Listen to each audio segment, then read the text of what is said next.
Hello everyone, welcome to the Black Mount Apex Indian economy.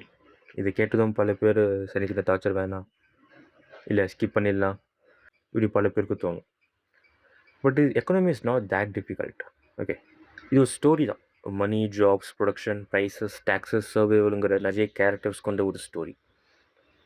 இப்போ உங்களுக்கு எக்கானமின்னு ஈஸியாக புரிய ஆரம்பிச்சதுன்னா, மாத கடைசியில் ஏன் நம்மளோட காசு செலவாயிடுது, பெட்ரோல் ப்ரைஸ் ஏன் நமக்கு எமோஷ்னலாக ஹர்ட் ஆகுது, மிடில் கிளாஸ் ஃப்ரெண்ட்ஸ் எல்லாமே ஏன் பில்லு மற்றவங்க மேலே கட்டுறதுக்கே புரியா இருக்கான், இது எல்லாமே இவங்க ஈஸியாக புரிய ஆரம்பிச்சு.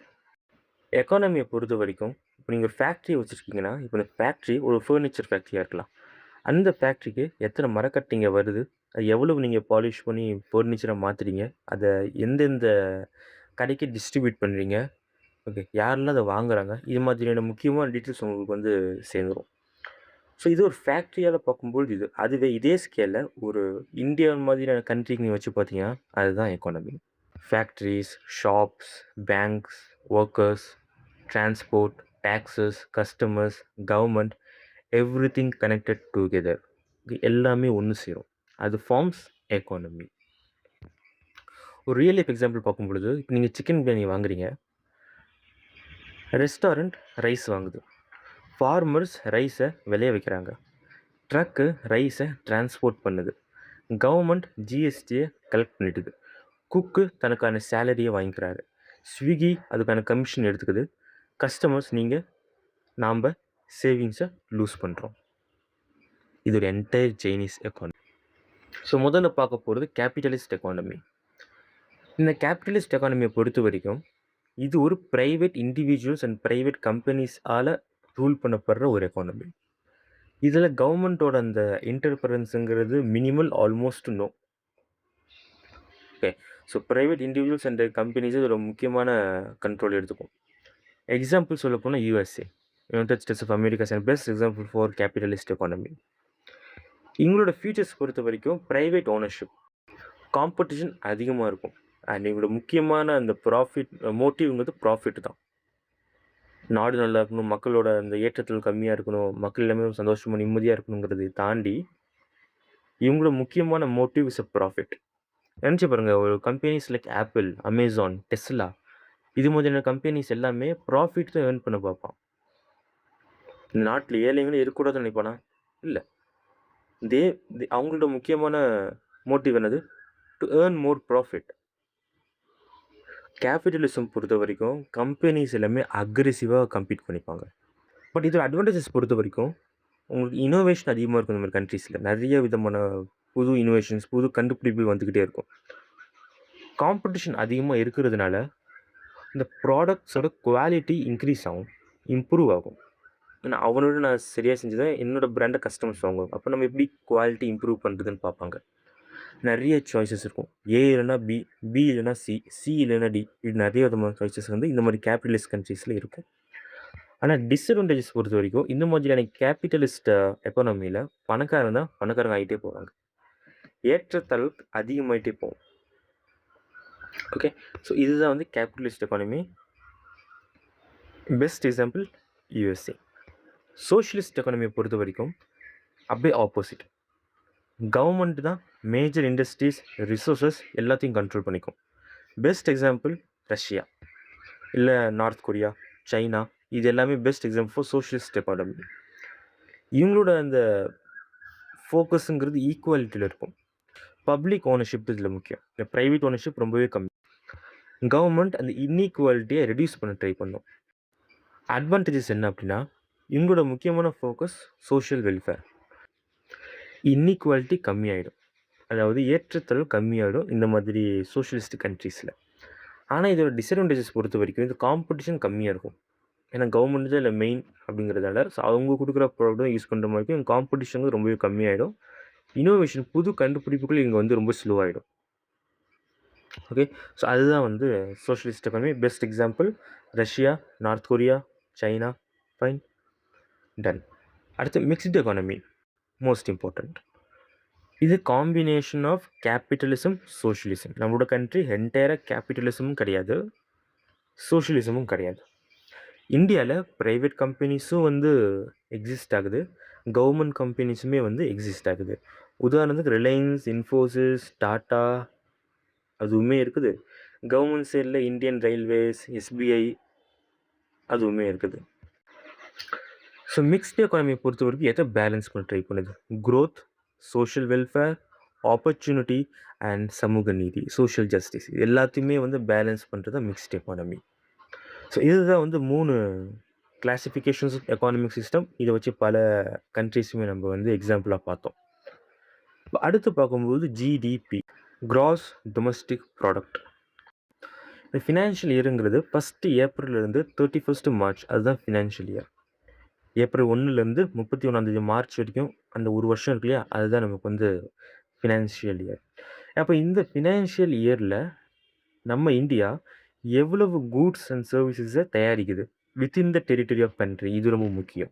ஏன்னா ஃபைனல் கூட்ஸ் அப்படின்னா இப்போது சேம் அதே எடுத்துக்கோங்க, மரக்கட்டை ஃபேக்ட்ரி எடுத்துக்கோங்க. இப்போ மரக்கட்டையாக இருக்கும்போது அது கணக்கில் எடுத்துக்கப்படாது, இல்லை ப்ராசஸில் இருக்கப்பா அதுவுமே கணக்கில் எடுத்துக்கப்படாது. ஓகே, கடைசி ப்ராடக்ட் எதுவோ அதை மட்டும் தான் நம்ம கணக்கில் எடுத்துப்போம். அதே மாதிரி வித்தின் அ கண்ட்ரி, ஒரு கண்ட்ரி அதாவது கண்ட்ரிக்குள்ளே காஷ்மீர் டு கன்னியாகுமரி, அருணாச்சல் பிரதேஷ் டு குஜராத், இந்த கண்ட்ரி டெரிட்டரிக்குள்ளே என்ன நம்ம ப்ரொடியூஸ் பண்ணுறோமோ அதுதான் ஜிடிபியில் வரும். 1 இயர் இது ஆனுவலாக ஒவ்வொரு வருஷமும் நம்ம இதை மெஷர் பண்ணுவோம். அதுதான் ஃபினான்ஷியல் இயர். 1 ஏப்ரல் 31 மார்ச் இந்த இயருக்குள்ளே எவ்வளவு ஃபைனலான கூட்ஸ் அண்ட் சர்வீசஸ் நம்ம இந்தியாக்குள்ளே ப்ரொடியூஸ் பண்ணியிருக்குங்கிறது தான் ஜிடிபி. இப்போ உதாரணம் சொல்ல போனால் ஒரு எக்ஸாம்பிள், நம்ம இந்தியாவுக்குள்ளே எவ்வளவு கார்ஸ் வந்து ப்ரொடியூஸ் பண்ணப்பட்டிருக்கு, எவ்வளவு கிலோ ரைஸ் வந்து நம்ம ரெடி பண்ணியிருக்கோம், எவ்வளவு சாஃப்ட்வேர்ஸ் நம்ம க்ரியேட் பண்ணியிருக்கோம், எவ்வளவு டீச்சிங் சர்வீசஸ் நம்ம கொடுத்துருக்கோம், எவ்வளோ மெடிக்கல் சர்வீசஸ் நம்ம வந்து கொடுத்துருக்கோம். இது எல்லாத்தோட ப்ரொடக்ஷன் டுகெதர் தான் வந்து ஜிடிபி. இதோட ஃபார்முலா ஒன்று இருக்குது. GDP is equal to consumption plus investment plus government expenditure plus export minus import. இதுதான் ஜிடிபியோட formula. C plus I plus G plus export minus import. அப்போ ஜிடிபிங்கிறது வந்து ஒரு ஆனுவல் பர்ஃபார்மன்ஸ் ரிவ்யூ மாதிரி. கவர்மெண்ட் தங்களுடைய ஜிடிபியை ரொம்ப பெருமையாக அங்கே வந்து சொல்லிட்டு இருக்கும் பொழுது நாம் எக்ஸ்ட்ரா ஷவர்மா வந்து ஆட் பண்ணலாமா வேணாமா, இதிலே பாதி பிச்சு சாப்பிட்டுக்கலாமா, இப்படி தான் இருக்கும். ஸோ இதுவுமே எக்கானமி தான். பட் ஜிடிபியை பொறுத்த வரைக்கும் எக்கானமிக் ஆக்டிவிட்டியை மட்டும்தான் மெஷர் பண்ணுமே தவிர நம்ம பீப்புளோட ஹாப்பினஸோ இல்லை பீப்புளோட ஈக்குவாலிட்டியோ இல்லை பீப்புளோட அந்த ப்ராஃபிட்டோ இதை பற்றி எதுவுமே டிஸ்கஸ் பண்ணாது. GDP only measures economic activity மட்டும்தான். GNP, gross national product. So ஜிஎன்பிங்கிறது GDP plus income earned by citizens abroad. அப்ராடில் இருக்கிற இந்தியன்ஸுமே அவங்களோட ஏர்னிங்ஸும் சேர்த்து ஜிடிபியோட சொன்னால் அதுதான் ஜிஎன்பி.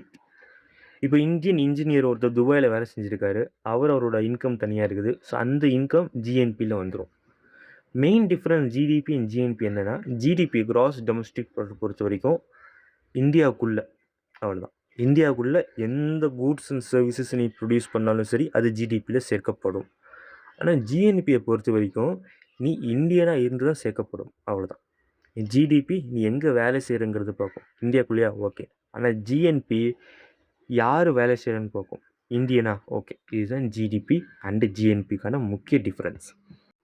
அப்போ ஜிஎன்பியோட ஃபார்முலா எப்படி இருக்கும்? GDP plus net factor income from abroad.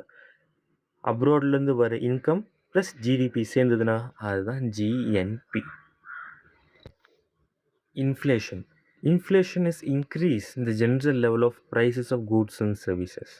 பணவீக்கம் அதெல்லாம் தான். அப்போ இங்கே வந்து பர்ச்சேசிங் பவர் கம்மியாயிடும் இந்த இன்ஃப்ளேஷன். ஏன்னா முன்னாடி 20 ரூபாய்க்கு ஒரு ப்ராடக்ட் நம்ம வாங்கியிருக்கோம் அப்படின்னா இப்போ அந்த 20 ரூபா வச்சுட்டு அந்த ப்ராடக்டோட கால்வாசி கூட நம்மளால் வாங்க முடியாத மாதிரி இருக்கும். ஒரு டீயாக இருக்கலாம், ஒரு பிஸ்கெட்டாக இருக்கலாம், ஒரு ஃபுட்டாக இருக்கலாம், இல்லை சம்திங் ஒரு மொபைலாக இருக்கலாம், ஒரு எலக்ட்ரானிக் கேஜெட்ஸ் எதுவாக இருந்தாலும் ஓகே. அப்போது ஒரு குறிப்பிட்ட ப்ரைஸ்க்கு நீங்கள் அந்த ப்ராடக்டை வாங்கியிருப்பீங்க. இப்போ அதே ப்ரைஸில் உங்களால் அதை வாங்க முடியாமல் போயிருக்கும். அதுதான் இன்ஃப்ளேஷன்.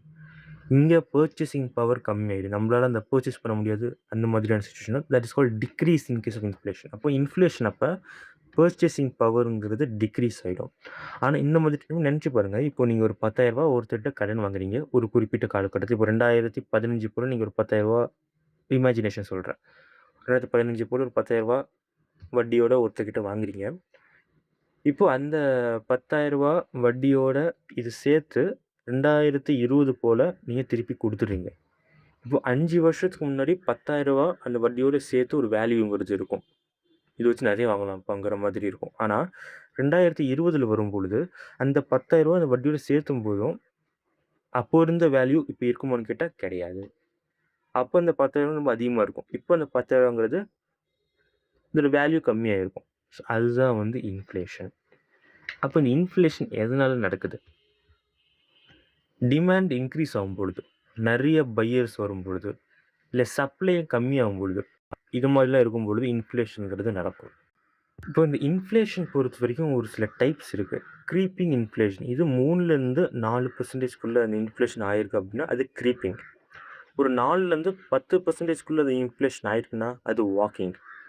10 to 20% இன்ஃப்ளேஷன் நடந்திருக்குன்னா அது ரன்னிங். 20லேருந்து 100% வரைக்கும் அந்த இன்ஃப்ளேஷன் நடந்திருக்குன்னா அது கேலோப்பிங். 100க்கு மேலே போயிடுச்சுன்னா அது ஹைப்பர். இதுதான் இன்ஃப்ளேஷன், பணவீக்கம். ஓகே, ஸோ இன்ஃப்ளேஷன் அப்போ என்ன நடக்கும்? நிறைய இந்த கூட்ஸ் அண்ட் சர்வீஸோட ப்ரைஸஸ் அதிகமாகும், பர்ச்சேசிங் பவர் கம்மியாயிடும். இதுதான் inflation. Next CPI, consumer price index. இது வந்து எவ்வளவு சேஞ்ச் ஆகிருக்கு? ஓகே, கூட்ஸ் அண்ட் சர்வீசஸோட ப்ரைஸஸ் ஆவரேஜாக எவ்வளவு சேஞ்ச் ஆகிருக்குங்கிறத மெஷர் பண்ணுறது தான் சிபிஐ. அப்போ இது யாரால் ரிலீஸ் பண்ணப்படுது? ரொம்ப ரொம்ப முக்கியமான கேள்வி. இது வந்து national statistical office, NSO, under ministry of statistics and programme implementation ministry கீழ் வரக்கூடியது அந்த NSOங்கிறது. இதுதான் சிபிஐயை ரிலீஸ் பண்ணும். இவங்களோட பேஸ் இயர் என்னென்னா 2011 to 12ங்கிறது தான் பேஸ் இயராக எடுத்துக்கிறாங்க. ஃபைன். சிபிஐ பொறுத்த வரைக்கும் ரீட்டைல் லெவலில், கன்சியூமர் லெவலில் எவ்வளவு ஆவரேஜ் சேஞ்சுங்கிறது மெஷர் பண்ணுறது சிபிஐ. அதுவே WPI இருக்குது, ஹோல்சேல் ப்ரைஸ் இண்டெக்ஸ். இந்த ஹோல்சேல் ப்ரைஸ் இண்டெக்ஸ் பொறுத்த வரைக்கும் இது average change in prices wholesale லெவலில் எவ்வளவு சேஞ்ச் ஆயிருக்குங்கிறது தான் ஹோல்சேல் ப்ரைஸ் இண்டெக்ஸ். இதை பப்ளிஷ் பண்ணுறதும் NSOங்கிற இல்லை, இதை பப்ளிஷ் பண்ணுறது office of economic adviser, OEA, under ministry of commerce and இண்டஸ்ட்ரியோட மினிஸ்ட்ரி கீழே வரக்கூடியது office of economic adviser, OEA. இவங்களோட பேஸ் இயர் சேம் 2011 to 2012. இப்போ இதுதான் WPI அண்ட் சிபிஐ. ரெண்டுமே இன்ஃப்ளேஷன் மெஷர் பண்ணுது. ஆனால் WPI ஹோல்சேல் லெவலில் நமக்கு அதை மெஷர் பண்ணுது, சிபிஐ கன்சியூமர் லெவலில் இல்லை ரீட்டைல் லெவலில் நமக்கு அதை மெஷர் பண்ணி கொடுக்குது. இதுதான் மெஷர்மெண்ட் ஆஃப் இன்ஃப்ளேஷன் யூஸ் பண்ணுற ரெண்டு முக்கியமான measurements. Fiscal deficit very important. Fiscal deficit என்ன அப்படின்னா, இப்போ கவர்மெண்ட்டோட செலவு கவர்மெண்ட்டோட வருமானத்தை விட அதிகமாக போயிடுச்சுன்னா அதுதான் ஃபிஸ்கல் டெபிசிட். உதாரணத்துக்கு கவர்மெண்ட்டோட வருமானம் 100 ரூபா இருக்குன்னா அவங்க செலவுங்கிறது 150 ரூபா இருந்ததுன்னா அப்போ அந்த 50 ரூபாங்கிறது தான் டெபிசிட். ஃபைன். இது மக்களுக்கு மட்டும் இல்லை, கவர்மெண்ட்டுக்கும் இந்த நிலைமைங்கிறது இருக்குது. இப்போ ஏன் கவர்மெண்ட் அதிகமாக செலவு பண்ணுறாங்க? நிறைய ரோட்ஸ் போடணும், வெல்ஃபேர் ஸ்கீம்ஸ் நிறையா இருக்குது, டிஃபென்ஸ், இன்ஃப்ராஸ்ட்ரக்சர், எலெக்ஷன் அப்போ நடக்கிற செலவுகள், இது மாதிரி கவர்மெண்ட் நிறையா ஸ்பெண்ட் பண்ணுறதுனால அவங்களுடைய ஏர்னிங்கை விட அவங்களுடைய ஸ்பெண்டிங்கிறது அதிகமாக போயிடுது. இன்கம்மை விட எக்ஸ்பெண்டிச்சர் அதிகமாகிடுது, வருமானத்தை விட செலவு அதிகமாகிடுது. அதுக்கு பேர் தான் ஃபிஸ்கல் டெபிசிட். பாவர்ட்டி, வறுமை. மக்கள் தங்களுடைய அடிப்படை தேவைகளை கூட வாங்க முடியாத நிலைமையில் இருக்கும் பொழுது வறுமை என்று சொல்கிறோம். முதுமையில் தனிமையை விட இளமையில் வறுமை கொடியதுன்னு சொல்லி நினைப்பை கேள்விப்பட்டிருக்கோம். But that is so true.